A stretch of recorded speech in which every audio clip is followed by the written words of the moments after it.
जिन्हें भारत लौटकर इस देश को यह बताना था कि चीनी यात्रा से भारत को क्या हासिल हुआ, वो मंच पाते ही रोना रोने लगे।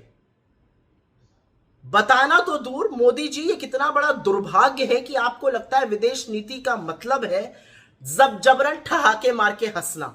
आपको लगता है विदेश नीति का मतलब है किसी के साथ गाड़ी में बैठकर चल देना। आपको लगता है विदेश नीति का मतलब है कि कोई आपका 10 मिनट इंतजार कर ले। राष्ट्रहित तो परे रख दिया आपने। असल में तो आपको वापस आकर यह बताना था कि जो आप चीन गए, पहले आप अमेरिका के सामने नतमस्तक थे, अब आप फिर से चीन के साथ गलबैया करने लगे। आप चीन गए ये जानते हुए, और ये पूरा देश और दुनिया जानती है कि पहलगाम के आतंकी हमले के बाद ऑपरेशन सिंदूर के दौरान चीन ने खुलकर जमकर पाकिस्तान का साथ दिया, उसको हथियार दिए, इंटेलिजेंस दी, नेटवर्क दिया, सब कुछ दिया।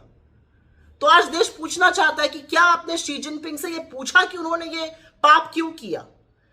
आप कहते हैं सौहार्द बन रहा है अक्टूबर 2024 के बाद से, जब आपकी मीटिंग हुई थी शी जिनपिंग से। किस मुगालते में हैं आप? उस टाइम से और इस बीच चीन ने अतिक्रमण जारी रखा है। चीन हमें पेट्रोलिंग पॉइंट्स तक पेट्रोलिंग नहीं करने दे रहा है। हमारे जो बफर जोन्स है वो हमारी टेरिटरी में बने हुए हैं। चीन ने अप्रैल 2020 की यथावत स्थिति नहीं दोबारा से मुकम्मल करी है।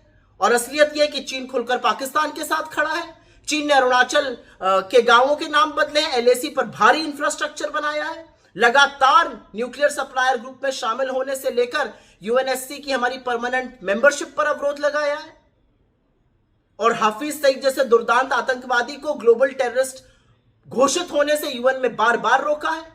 क्या किया है चीन ने? क्या आपने शी जिनपिंग से ये सारी बातें पूछी?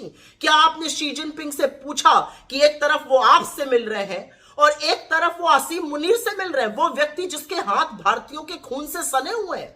क्या आपने ये जानने की कोशिश की कि पाकिस्तान जैसे आतंकी मुल्क को इतनी तवज्जो उस ग्लोबल प्लेटफॉर्म पे कैसे मिल रही है? आइए बात करते हैं रूस की।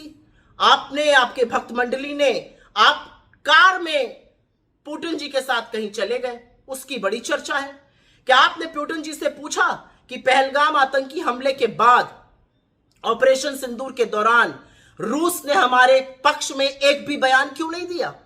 क्या आपने पूछा कि आप तो हमारे सदाबहार मित्र थे, आपने क्यों कदम खींच लिया, हाथ खींच लिया हिंदुस्तान से? और एक बात का जवाब जरूर दीजिएगा मोदी जी कि रूस से सस्ता तेल खरीदकर आपने अपने पूंजीपति मित्रों को तो खूब फायदा पहुंचाया, उसका फायदा जनता को क्यों नहीं पहुंचा? टैरिफ लगने से जनता नुकसान झेले, लेकिन सस्ते क्रूड का फायदा जनता को ना हो, यह भी बताइएगा।